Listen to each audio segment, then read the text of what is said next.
heed my words. I am Malenia, Blade of Miquella.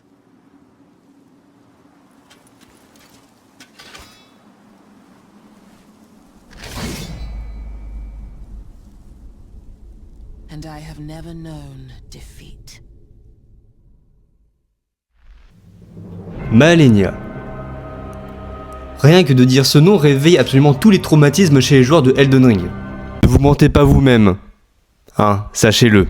Ça arrive à tout le monde. Boss qui abrite en elle d'ailleurs un lord de malade. En effet, c'est la guerrière qui a mis à mal Radahn, l'un des plus puissants demi-dieux de l'Entreterre. Pourquoi je dis l'un des plus puissants et pas le plus puissant? Eh bien parce que... Voilà, je suis désolé de l'admettre, j'aime beaucoup Radahn mais je ne peux pas le nier. Morgoth l'a fumé! Merde! D'ailleurs, petit débat qui existe sur internet pour savoir si c'est Malenia qui a gagné, si c'est Radahn qui a gagné. En tout cas, dites ce que vous en pensez, voilà. Évidemment, dites ça dans la courtoisie pure, en n'insultant pas les mères de chacun. Premier abord, on dirait pas comme ça. Elle a juste des attaques très simples, quelques coups d'épée, 2-3 dash, et puis voilà. Mais ce serait sans compter la fameuse Waterfall, l'attaque emblématique de Malenia, qui a la bonne réputation de casser les couilles à absolument tout le monde. Je vous l'ai promis, après la vidéo sur Bayle, voici celle sur Malenia. On va faire comme chez ce cher Bayle, je vais d'abord vous présenter le build que j'ai utilisé. Je vais ensuite d'abord vous expliquer les attaques. Et bien évidemment, vous aurez le try final à la fin. C'est marrant, il y a 2 fois fin dans la phrase, c'est marrant, non? Je vais vous montrer le niveau que j'ai actuellement, enfin le niveau, en tout cas, le niveau de statistiques, ce que je n'ai pas fait pour Bayle, je m'en excuse, mais en tout cas, sachez que même à l'heure actuelle sur ma partie, j'en suis au même niveau, à savoir le niveau de base de la classe Vagabond.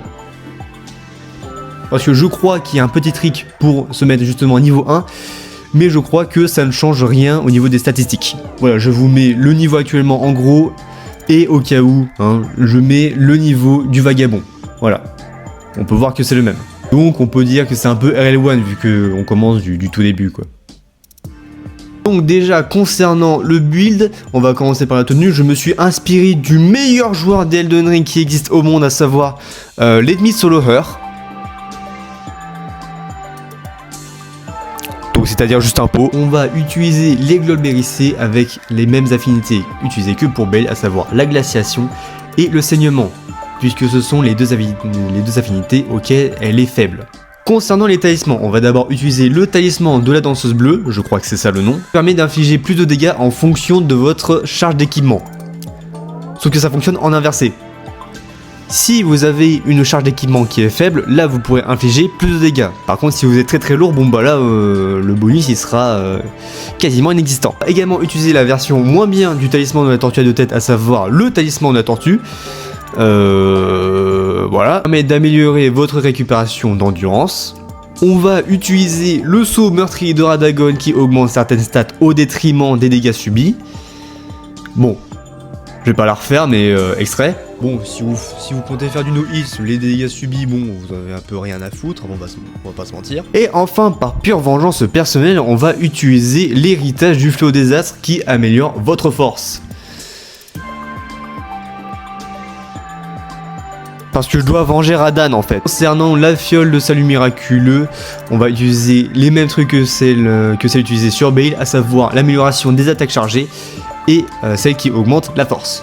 Concernant les attaques, ça va être très simple. La majorité du temps, ça se constitue de coups d'épée. Je vais m'excuser du manque de variété d'extraits, parce que tout simplement, j'ai juste l'extrait du try final. Donc grosso modo, je suis niqué si jamais je veux présenter des attaques. Tout d'abord, une attaque qui se commence d'abord par un dash, ensuite terminant sur 3 coups d'épée. Ça se termine par un dernier coup d'épée qui là a 2 variantes, soit rapide, soit lent. Il y a également la possibilité qu'à la fin de ce coup, elle en fasse un autre, cette fois-ci à la verticale. Également une attaque où elle fonce un petit peu vers vous en essayant de donner un coup de pied. Grosso modo, vous avez juste à reculer, même pas en courant, hein. vous moquez d'elle un peu. Dans les dashs, elle a également une attaque où si jamais vous êtes à l'opposé de son arène, elle viendra vous choper avec un long dash sa mère.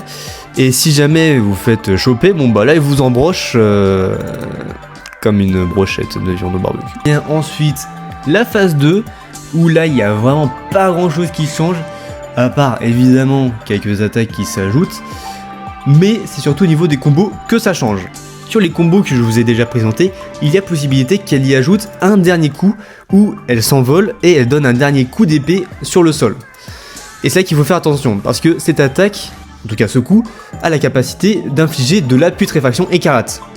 En tout cas une petite zone de putréfaction, précisément. Au cas où, mettez-vous derrière elle. Elle y gagne évidemment l'attaque où elle invoque ses clones. Bah là c'est juste un jeu d'esquive qu'il va falloir perfectionner au fil de votre rail, hein. Là il n'y a pas de recette miracle. Enfin si, mais je vous en parlerai plus tard. Ensuite, c'est deux attaques dévastatrices. On va d'abord commencer par la floraison écarlate. Cette attaque de prime abord, elle a l'air dangereuse parce que, bon, j'ai envie de dire, regardez là, elle s'envole et elle fonce vers vous pour ensuite faire une bombe nucléaire comme elle a fait à Radan. J'aime trop Radan, c'est pour ça. Cette attaque, elle a l'air compliquée à esquiver de prime abord, mais pas complètement. Il suffit juste de comprendre le tracking. Le tracking, c'est juste sa capacité de venir vers vous quand elle attaque, tout simplement. Et justement, pour contrer cette attaque, il existe une technique très simple qui consiste à aller vers elle et de tourner autour de sa zone invisible. En gros, vous vous approchez d'elle lorsqu'elle fait son attaque, vous tournez en rond autour de sa zone de collision invisible, et son tracking va complètement péter un câble. Ça veut dire qu'elle va aller dans une direction... on sait pas. Cette technique existe également avec la waterfall. Pour cette attaque, on va utiliser également la même technique, sauf que là, le timing, il est vachement plus réduit. Je sais pas si vous l'avez remarqué. Surtout que son attaque se déroule en 3 temps. Donc vous faites pareil qu'avec la floraison écarlate, vous vous approchez d'elle et vous tournez autour d'elle, autour de sa zone de collision. Ce qui fait que lors de sa première salve d'attaque, elle va aller dans un endroit qui n'est pas prévu. Faut pas oublier que lors de la deuxième salve, elle va revenir vers vous. Donc là, juste une esquive en avant et ça devrait aller. Et lors de la troisième salve, une esquive en avant et une esquive en arrière un peu à gauche ou à droite, ça dépend, devrait suffire à pouvoir l'esquiver. Sachez que cette technique ne vient pas de moi, elle vient d'une créatrice. Je vais mettre le lien de sa vidéo en description et même pour ses autres attaques, vous avez qu'à la voir, elle sera beaucoup mieux expliquée que moi. Elle fait aussi le duel de Ring au cas où si vous voulez voir. Malenia a aussi une spécificité plutôt intéressante, c'est que à chaque attaque elle prend du recul. Donc grosso modo une attaque chargée si vous avez une petite arme ou une attaque normale avec une grosse arme genre la Dragon Slayer, je prends vraiment cet exemple au hasard, ça devrait l'étourdir un peu. Il faut également savoir que Malenia c'est le deuxième boss à avoir une deuxième barre de vie. En effet, puisque le premier, ou en tout cas la première, c'est Renala. Mais il faut savoir également que sa deuxième barre de vie ne commence pas à 100%.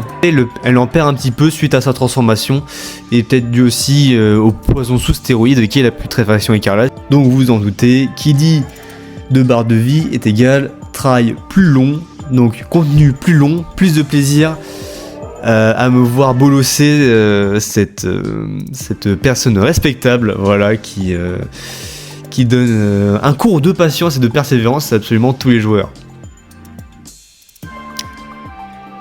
Profitez bien.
Merci beaucoup d'avoir regardé cette vidéo, merci d'avoir pris le temps de m'avoir écouté, j'espère que ça vous a plu. En tout cas, sachez que j'ai encore une longue liste de boss à faire, mais ne vous inquiétez pas, je réussirai à tout faire.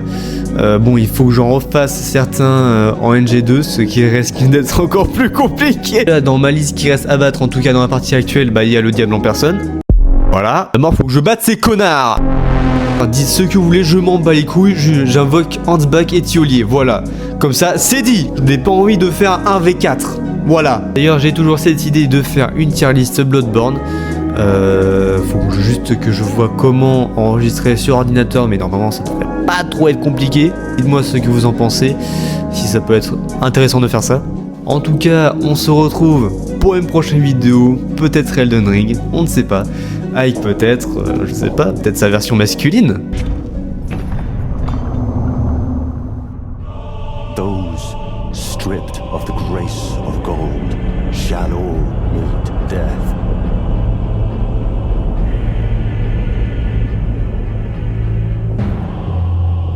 In the embrace of Mesmer's flame.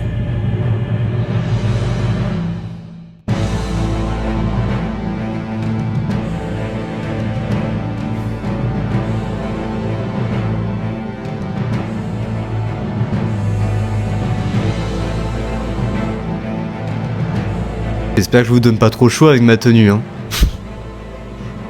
Il doit se dire putain mais il est complètement taré ce mec. Oui.